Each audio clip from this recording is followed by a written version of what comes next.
بسم اللہ الرحمن الرحیم۔ السلام علیکم ناظرین۔ حضرت عمر رضی اللہ تعالیٰ عنہ کے دور خلافت میں کئی فتوحات ہوئیں اور انہی کے دور میں حضرت ابو عبیدہ بن جراح کی قیادت میں مسلمانوں نے بیت المقدس کا محاصرہ کر لیا۔ اس وقت بیت المقدس عیسائیوں کے قبضے میں تھا۔ انہوں نے اس شہر کے ارد گرد بڑی بڑی فصیلیں بنائی ہوئی تھیں اور اس وقت ان کے پاس وافر مقدار میں پانی اور خوراک کا ذخیرہ موجود تھا۔ حملہ کرنے کا کوئی خاص راستہ نہیں تھا۔ محاصرہ طول کھینچتا جا رہا تھا۔ مسلمانوں میں بھی بے چینی پائی جا رہی تھی کہ کس طرح اس شہر کو فتح کیا جائے، اور عیسائی بھی یہ سمجھ چکے تھے کہ مسلمان اس شہر کو فتح کیے بغیر نہیں رہیں گے، کیونکہ بعض مورخین کے مطابق ان کی مقدس کتابوں میں بھی لکھا تھا کہ ایک عمر نامی شخص آ کر اس شہر کو فتح کرے گا۔ بالآخر اللہ تعالیٰ نے ان کی مشکل آسان کر دی۔ اوپر فصیل پر ان کے کچھ بڑے بڑے سردار اور پادری آئے اور انہوں نے مسلمانوں کے لشکر کے ساتھ صلح کی شرائط طے کی، اور مزید انہوں نے کہا کہ ہماری مقدس کتاب کے مطابق ایک درویش بادشاہ کے ہاتھوں یہ شہر فتح ہوگا، اور ہمیں تمہارے اندر وہ شخص نظر نہیں آ رہا، لہٰذا مسلمانوں کے خلیفہ خود تشریف لائیں اور شہر کی چابیاں ان کے حوالے کی جائیں۔ چنانچہ ابو عبیدہ بن جراح نے صورتحال سے عمر فاروق رضی اللہ تعالیٰ عنہ کو جب اطلاع دی تو آپ نے مدینہ کے تمام صاحب اور رائے حضرات کو مسجد نبی میں جمع کیا، ان سے رائے طلب کی۔ حضرت عثمان غنی نے فرمایا، عیسائی اب مغلوب ہو چکے ہیں، ان میں مقابلے اور مدافعت کی ہمت اور طاقت نہیں رہی، آپ بیت المقدس کا سفر اختیار نہ کریں۔ جبکہ حضرت علی نے فرمایا، میری رائے میں آپ کو ضرور جانا چاہیے۔ چنانچہ عمر فاروق نے حضرت علی کی رائے کو پسند کیا اور بیت المقدس جانے کے لیے تیار ہو گئے۔ جب روانہ ہوئے تو آپ کے پاس 7 اونٹ کا ایک تھیلا، اونٹ، ایک غلام اور ایک لکڑی کا پیالہ تھا۔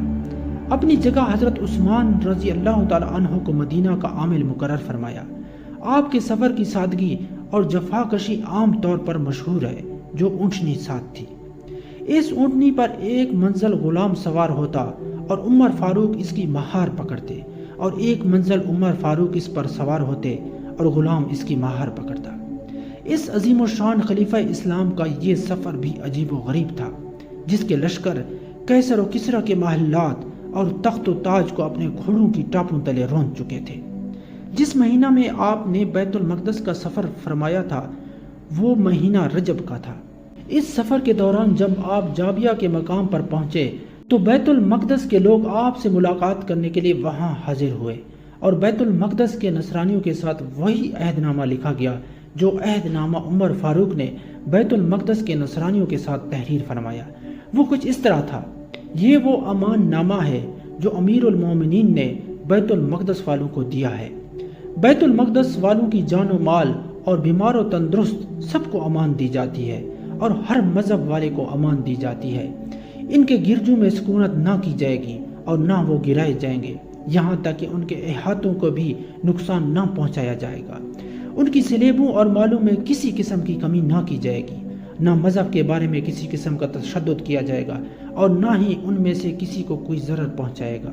اس عہد نامے پر خالد بن ولید، عمر بن العاص، عبد الرحمن بن عوف اور معاویہ بن ابی سفیان کے دستخط بطور گواہ ثبت ہوئے۔ بیت المقدس والوں نے فوراً جزیہ ادا کر کے شہر کے دروازے کھول دیے۔ اس طرح شہر مسلمانوں کے سپرد ہو گیا۔